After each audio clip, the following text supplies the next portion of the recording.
Must-play Xbox Game Pass games. Here are some recently released Xbox Game Pass titles to check out, with a little bit more of an in-depth look at each of the games. Be sure to like the video, subscribing is great as well.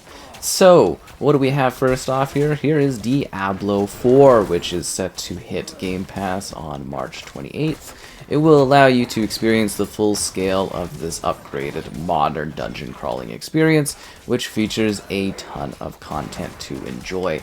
Pick a class, go out there and adventure and battle, whether you're doing so through the very lengthy, intense, emotionally dripping core narrative, or if you're going for some of the more seasonal content that is present.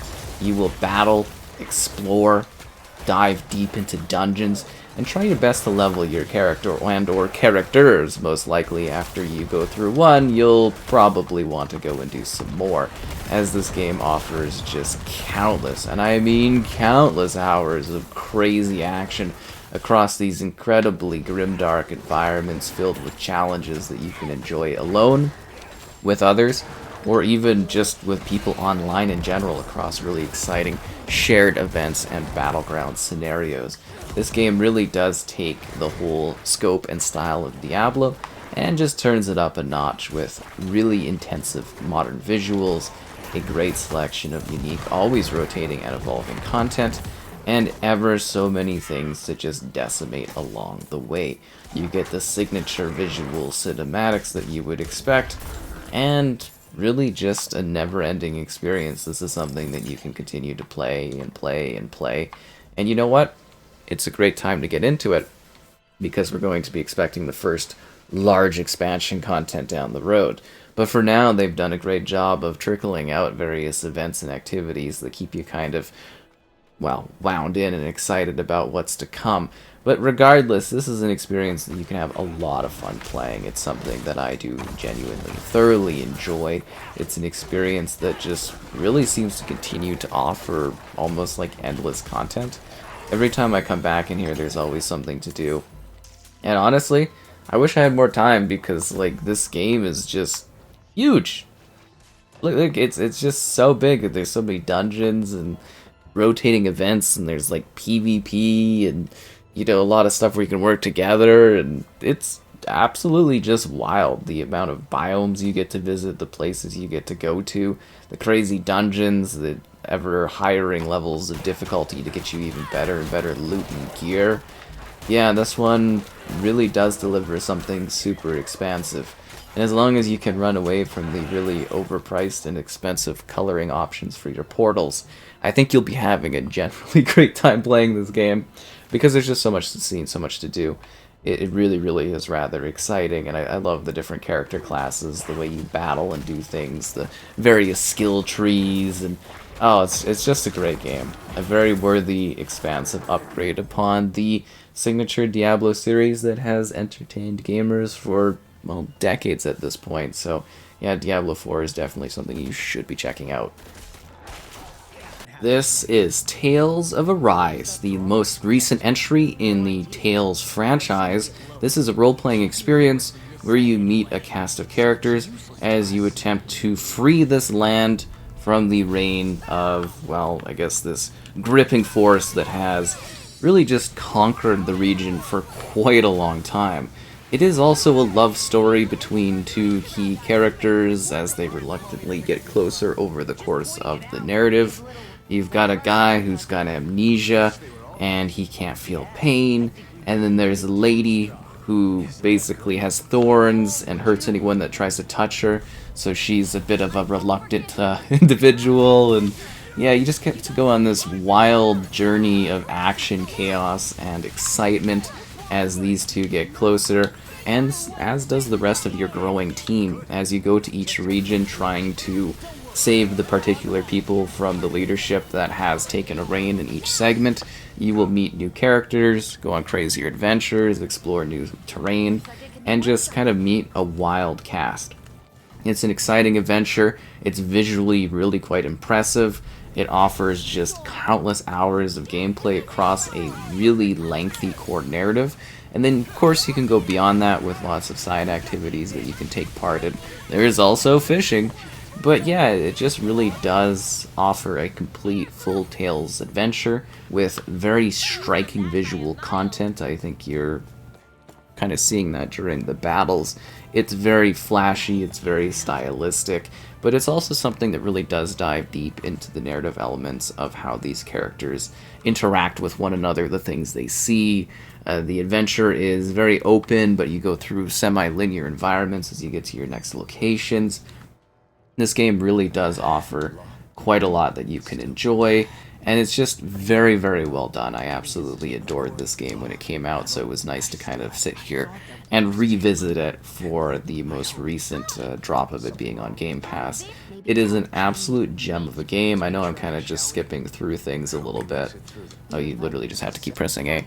But the main focus here is just this great mixture of narrative gameplay and action and combat and crazy bosses, over-the-top ridiculousness, and you just get to visit some really, really cool, surreal places on this journey to kind of improve your squad, battle, and figure out what exactly happened over time. Try to figure out the backstory of your particular lead character, and also dive into a little bit of the context of what was happening with those around you. Everyone has their own motivations, their own story. There's lots of weird customization for your characters, as I've got quite a strange squad going up, that's for sure. But yeah, it's a game that's filled with detailed depth and just really, really great storytelling.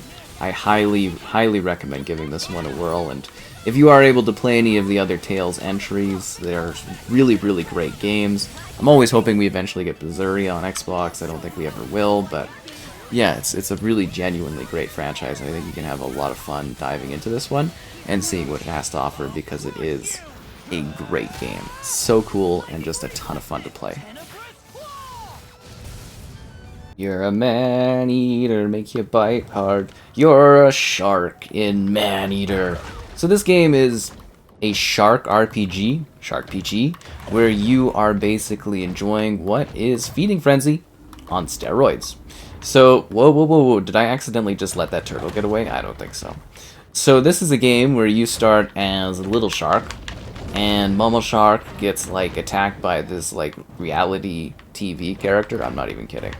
And you are out for revenge, and you will be evolving very quickly as you continue to eat literally everything you come across in the ocean, and then even go up on land to take out some people here or there along the way.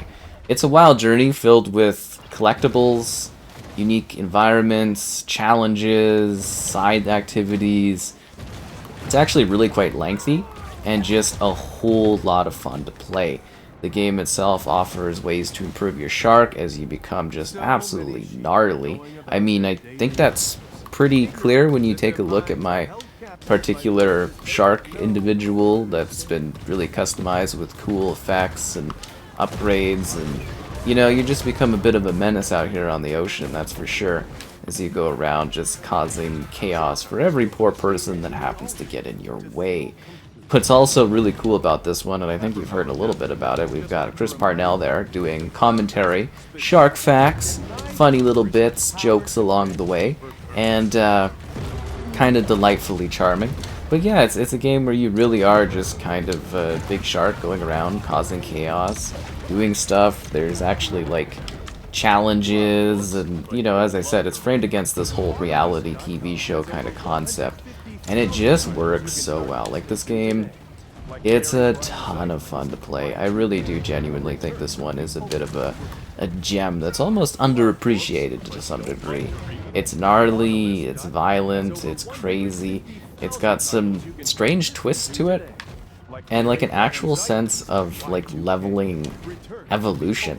It kind of feels like Crackdown to some degree, because you're basically like this little shark, and then you go out there and you continue munching away, and then you become a larger and larger shark until you're like this oceanic monster mega shark, like I am now. And yeah, it's just kind of a real blast, honestly. It's visually beautiful looking. You get a great sense of scale. There's lots of cool places to go. There's lots of hidden little secrets. There's interactive points you can enjoy. They've got like a Grand Theft Auto type hunting system where all of these people will come after you and you start eating more humans, because obviously the humans don't like it when you're, munching on them, and yeah, it's wild. It's just like a literal revenge tale of, like, just one shark that's out there to be like, I didn't like how this happened, so I'm gonna eat the whole ocean because I'm angry. It's like you're a mega sentient monster shark, and it absolutely does deliver something ever so charming and exciting. I think you can just get lost going around swimming and making yourself larger. It's crazy. This is Resident Evil 2 Remake. So this is a split story perspective where you can either enjoy the magic of what Leon has to deal with, or the magic of what Claire has to deal with. Two different stories, two different adventures. They kind of weave in amongst one another. And yeah, they're pretty great classic horror games. Now, I will mention that we also do have Resident Evil 3 recently. That one's a little shorter, still worth checking out and a lot of fun. But if you want a nice, full Resident Evil experience, Resident Evil 2 absolutely hits the mark as you're in here, kind of figuring out what exactly happened to, well, Raccoon City, or what is happening to the city, I guess you would say. It really does feature some gripping action, some crazy moments. If you go through the first part and then the second part, it gets just a little bit more wild. And yeah, it's just kind of a really generally great horror game.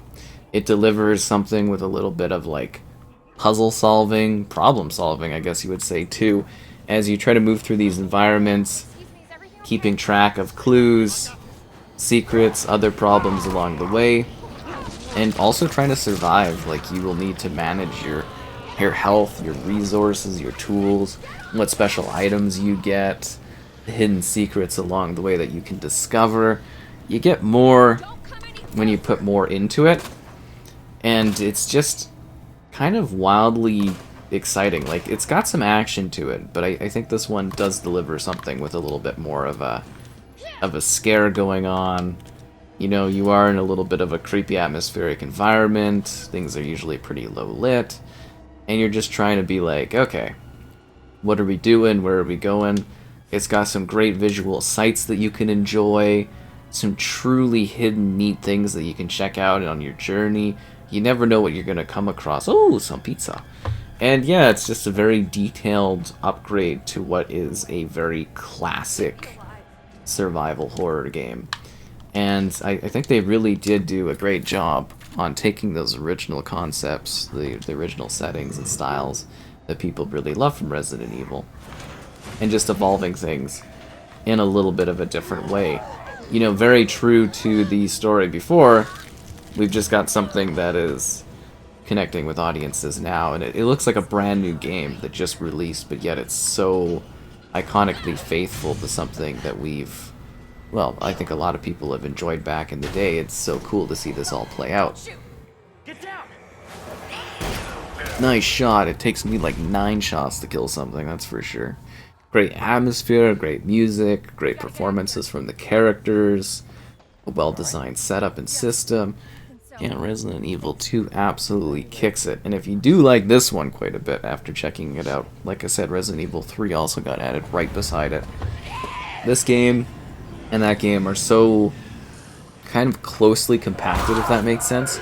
Just from, like, when they came out, what they're about, where they take place, they're leaning on one another for technology and stuff like that. It's really, really quite interesting. Resident Evil 2 is a lot of fun. This is Persona 3 Reload, another remake, this one of a very classic role-playing experience with turn-based gameplay action. It is very faithful to its original vision, but it really does get it in line with the rest of the Persona series, 4 and 5, as you dive into this hour of hours between hours. And basically are trying to figure out what's going on, what's up with these weird spirit-type things. You're a group of students that are interacting with each other. Your relationships and romances will impact the abilities you have in order to be able to handle the challenges and situations that you come across as you explore not only the Tartarus, but also beyond. And it's got, like, this is the dungeon crawling portion of it. It's got very sleek visual aesthetic.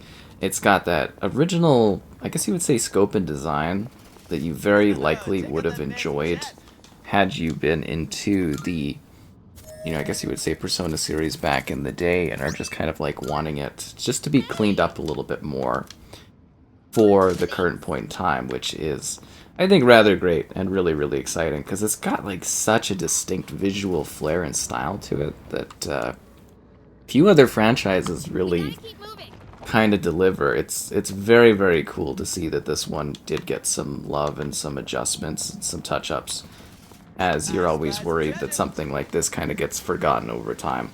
I'm trying to find some combat. is what I was trying to find. So you get to fight some really messed up creatures, and what's really cool about this is it's got, as I mentioned, the flashy combat, but you're like unleashing the persona within. So you have these unique abilities that allow you to do different types of damage to different characters. You've got your standard attacks too, but yeah, it's this really nice mix of crazy setups and scenarios. It's very, very intriguing. Like, I think this one does offer something so distinct and different and wacky, and it's like there's just not a whole lot out there that really kind of hits the mark quite like Persona does in terms of like music, style, gameplay, and action. And it's just kind of wild as you sort of get used to the different characters, their abilities, their talents. You build your roster, you build your team, and then you go out in the real world, because it's like, this is, at night you go and you do these battles, but during the day you're living like a regular life where you're going to like classes and interacting with stuff, and you go to shops and you buy things and you unlock new Persona stuff, and yeah, it's kind of really neat. It's a totally distinct experience that's, I don't know if there's really a whole lot else out there in the industry that quite hits to the degree that Persona does. It's a really, really cool franchise that's had some great longevity and has only become, I would say, more and more popular over the years as we've seen this franchise kind of evolve. And it is fascinating to already be at that point where they are revisiting Persona games. That whole concept to me of just getting games remade is really interesting. But yeah, no, this one's touched up really nicely, and I think it holds up beautifully well now. It's Palworld, which is a fun game that I love to throw into the mix whenever I can, because I really do genuinely love playing this game. It is a blast. It's basically Pokemon, but with guns, but guns aren't really the focus at all about it. It's a survival game where you happen to catch these creatures using Pokemon catching-like mechanics, and you will have them go and work for you. It's really quite neat because it's like you're automating the process of a survival game. Because usually a survival game, you have to sit there and literally do everything yourself, or you can play with others. And you can play with others in this too. You can do cooperative stuff. But like typically in a survival game, you have to do all of the work. It's kind of annoying. But in this game, in Palworld, the pals do the work. You build up your base, you level your base to have more pals, you go and you catch more pals because some of your pals are out there, and you use them in order to like gather other pals and to hunt, to do like other conquests and stuff like that. But you've got this team at like your base and or your bases, and your pals are just working away. They're gathering wood, they're gathering rocks, they're gathering supplies, they're making things, they're creating stuff. They're basically running your entire operation. It's automated, which is awesome. It takes a lot of the work out of like having to do stuff in a video game, which is sweet, because then you're free to go out there and explore. I mean, they do need a little bit of hand-holding, they need a little bit of support, but it's so cool to basically have the system set up where you're not always having to be like doing everything. And then on top of that, it's got a fun like going out there, catching things, gathering resources, exploring new areas, tackling like dungeon type setups and scenarios. And it's just the game that continues to like expand and just become larger and larger. It's a lot of fun to play. I think a lot of people really enjoy the magic of Palworld, and it, like I said, it's always fun to try to throw it in there whenever I can in discussions and chats, because I do have so much genuine fun playing this. I think it offers quite a lot to enjoy and experience, whether you're doing so alone or with others online, which is really, really cool. So anyways, I hope you enjoyed this look at a selection of must-play new games on Game Pass. If you like the setup and style, let me know. Again, liking the video is great, subscribing is great as well. and I'll see you down the road for more looks at unique games and experience that you should check out.